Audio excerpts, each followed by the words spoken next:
मैं बिल्केश मीना आज आपके लिए है हमारी हिंदी व्याकरण का एक नया और रोचक पाठ लेके आई हूँ। मुहावरे और लोकोक्तियाँ। मुहावरे और लोकोक्तियाँ सुनने में ही जैसे बहुत अच्छा लग रहा है।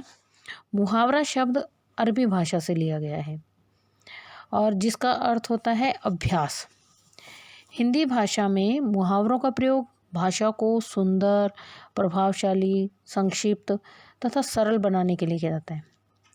ये वाक्यांश होते हैं। इनका प्रयोग करते समय इनका शाब्दिक अर्थ नहीं लिया जाता, बल्कि इनका विशेष अर्थ लिया जाता है। इनके विशेष अर्थ कभी नहीं बदलते, ये सदैव एक से रहते हैं। ये लिंग, वचन और क्रिया के अनुसार वाक्यों में प्रयोग किए जाते हैं। जैसे कि जो वाक्यांश अपने सामान्य अर्थ को छोड़कर किसी विशेष अर्थ को प्रकट करता है वह मुहावरा कहलाता है। मुहावरा वाक्य का ही अंग होता है, इसका स्वतंत्र प्रयोग नहीं होता है। वाक्यों में प्रयुक्त होने पर लिंग, वचन, कारक आदि के अनुसार उनका क्रिया रूप बदल जाता है। मुहावरों के प्रयोग से भाषा प्रभावशाली, सुंदर और सशक्त बनती है। जैसे कुछ उदाहरण देखिए। अंगूठा दिखाना, अर्थ क्या होगा? साफ मना कर देना। वाक्य में प्रयोग करते हैं इस मुहावरे को। मैंने रागिनी से उसकी पुस्तक मांगी पर उसने अंगूठा दिखा दिया। अकल पर पत्थर पड़ना, सोच विचार न कर पाना या बुद्धि भ्रष्ट हो जाना। वाक्य प्रयोग करते हैं। कबीर को अपने भविष्य की कोई चिंता ही नहीं है, उसकी अकल पर तो पत्थर पड़ गए हैं। ठीक है। कुछ अन्य उदाहरण। आँखें खुलना, होश में आना, अच्छे बुरे का ज्ञान होना। वाक्य प्रयोग में करते हैं तो उसके दोस्त ने जब उसका सब कुछ हथिया लिया तब उसकी आँखें खुली। तो आप यहाँ देख रहे हैं ये एक मुहावरा क्या है? शब्दांश है, पूरा वाक्य नहीं है। आँखों में धूल झोंकना यानी धोखा देना। वाक्य प्रयोग। चोर पुलिस की आंखों में धूल झोंककर भाग गया। आकाश पाताल एक करना, बहुत परिश्रम करना। वाक्य प्रयोग करें तो परीक्षा में प्रथम श्रेणी पाने के लिए रजिया ने आकाश पाताल एक कर दिया। उल्लू सीधा करना, स्वार्थ सिद्ध करना। वाक्य प्रयोग। तुम बहुत सीधे हो, तुम्हें धोखे में रखकर गीता अपना उल्लू सीधा कर रही है। तो बच्चों, आपने देखा कि हमने कुछ मुहावरे और उनका वाक्यों में उनका प्रयोग देखा। अब आप इस कहानी के अंश को ज़रा ध्यान से सुनना। क्या आप बता सकते हैं कि ये जो मैं कहानी पढ़ रही हूँ, जो अंश पढ़ रही हूँ, उसमें आप बता सकते हैं कि कितने मुहावरे छिपे हैं? ठीक है। और आप उन मुहावरों को भी अब रेखांकित करते चलना। कुणाल और सुदेश दो मित्र थे। किसी समय दोनों एक ही स्कूल में पढ़ते थे, मगर दोनों की आर्थिक स्थिति में जमीन आसमान का अंतर था। कुणाल के पिता एक बड़े व्यापारी थे और उनकी बदौलत कुणाल बिना कुछ किए ही माला माल हो गया। कहावत है कि पैसा ही पैसे को खींचता है। कुणाल ने जब पिता का व्यवसाय संभाला तो उसकी संपत्ति दिन दूनी रात चौगुनी बढ़ने लगी। वहीं दूसरी ओर सुदेश के पिता अत्यंत गरीब थे। स्कूल से मिले वजीफे के सहारे सुदेश ने जैसे तैसे स्कूल की पढ़ाई पूरी की। कॉलेज की पढ़ाई पूरी करने के लिए सुदेश को आकाश पाताल एक करना पड़ा। मदद मांगने पर सभी नातेदारों ने उसे अंगूठा दिखा दिया। अंत में उसने ट्यूशन लेने तथा अखबार बांटने जैसे इस तरह लोहे के चने चबाते हुए कॉलेज की फीस की व्यवस्था की। कॉलेज की फीस की व्यवस्था की एवं पूरे विश्वविद्यालय में प्रथम स्थान प्राप्त कर अपनी थाक जमा दी।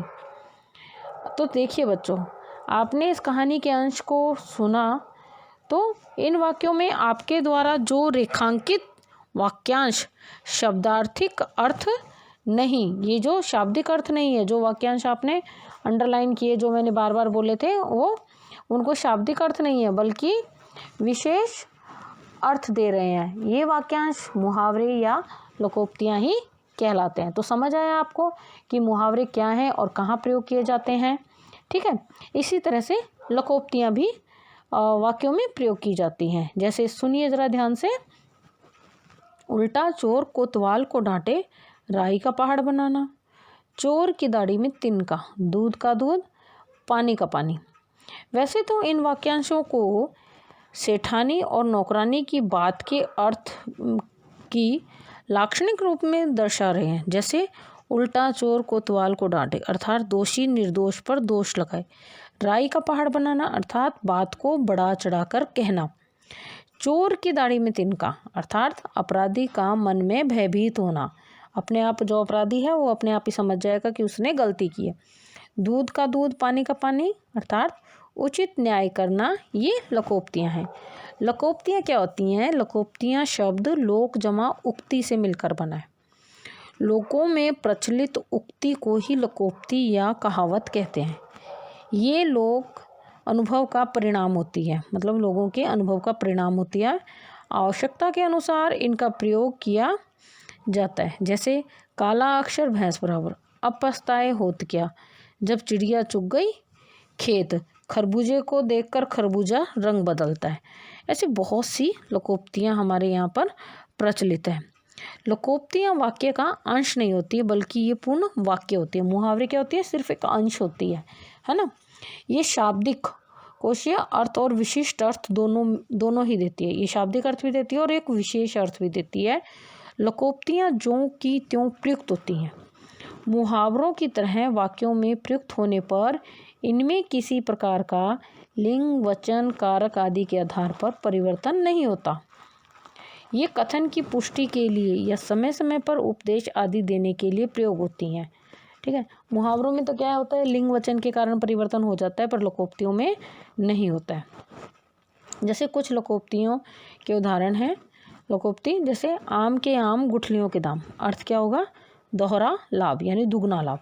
वाक्य प्रयोग, मैंने साल भर अपनी पुरानी पुस्तकों से ही अध्ययन किया, परीक्षा के बाद अपनी पुरानी पुस्तकें अच्छे दामों पर आधे दामों में बेच दी। इसे कहते हैं आम के आम गुठलियों के दाम। अब पछताए होत क्या, जब चिड़िया चुग गई खेत, अर्थात समय निकल जाने पर पछताने से कोई लाभ नहीं है। वाक्य प्रयोग करते हैं, पिताजी पूरा साल तुम्हें कहते रहे कि पढ़ाई में ध्यान लगाओ, अब फेल हो गए तो अब पछताए होत क्या, जब चिड़िया चुग गई खेत। चलो अन्य कुछ उदाहरण देखते हैं। अध जल गगरी छलकत जाए, यानी थोड़ा ज्ञान रखने वाले ही अधिक इतराते हैं। जिनको थोड़ा ज्ञान होता है वही ज़्यादा इतराते हैं। वाक्य प्रयोग में, हरिराम को कुछ आता जाता नहीं, पर बस अपनी बातों से रोब जमाता रहता है। सच है, अधगल गगरी छलकत जाए। गगरी यानी मटकी, छलकत यानी छलकती रहती है। अंधों में काना राजा, अज्ञानी लोगों में अल्पज्ञानी ही महान ज्ञानी माना जाता है। अर्थात वाक्य प्रयोग में, गांव के सभी लोग तो अनपढ़ हैं। सखाराम शहर से 4 अक्षर पढ़ाया तो अकड़ता रहता है। भाई अकड़े क्यों नहीं, अंधों में काना राजा जो है। उल्टा चोर कोतवाल को डांटे, अपनी गलती न मानकर गलती निकालने वाले को ही दोषी ठहराना। वाक्य प्रयोग करते हैं, हमारे बगीचे में पड़ोस वाली चाची ने सारे फूल तोड़ लिए, पूछने पर झगड़ा करने लगी। ये तो वही बात हुई, उल्टा चोर कोतवाल को डांटे। हाँ तो बच्चों, हमने क्या सीखा इसमें कि लोगों द्वारा कही गई उक्ति को लोकोक्ति कहते हैं और ये एक वाक्यांश होते हैं अपने आप में। और इनका जो शाब्दिक अर्थ होता है वो क्या होता है? लोक प्रसिद्ध उक्ति या कथन। और लोकोक्तियों को कहावत भी कहा जाता है। मुहावरे होते हैं वो वाक्यांश। ये जो मुहावरे हैं विशिष्ट अर्थ देने वाले वाक्यांश होते हैं, ये पूरा वाक्य नहीं होते हैं। मुहावरों के प्रयोग से भाषा प्रभावशाली और रोचक बनती है। वाक्यों में प्रयुक्त होने पर मुहावरों में लिंग, वचन, कारक आदि के कारण रूप परिवर्तित होता रहता है। मुहावरों का स्वतंत्र रूप से प्रयोग नहीं होता है। लोकोक्तियों का अर्थ होता है लोगों द्वारा प्रचलित कथन जो व्यापक अनुभव पर आधारित होती है। लोकोक्तियाँ एक स्वतंत्र वाक्य के रूप में प्रयोग की जाती हैं और लोकोक्तियाँ अपना कोशीय अर्थ नहीं छोड़ती हैं, मतलब जो इनका अर्थ है उसे ये कभी नहीं छोड़ती हैं। और लोकोक्तियाँ तो आपने बहुत सारी सुनी होंगी, है ना। तो चलिए अब आप इस पाठ को अच्छे से समझने के लिए अपनी पाठ्य पुस्तक में मुहावरे और लोकोक्तियों जो पाठ दिया गया है उसको एक बार पढ़ लेना और इस वीडियो को एक बार फिर से देख लेना और सभी मुहावरे और लोकोक्तियों को समझने का प्रयत्न करना। तो चलिए मैं बिल्किश मीना अब आपसे विदा लेती हूँ। धन्यवाद।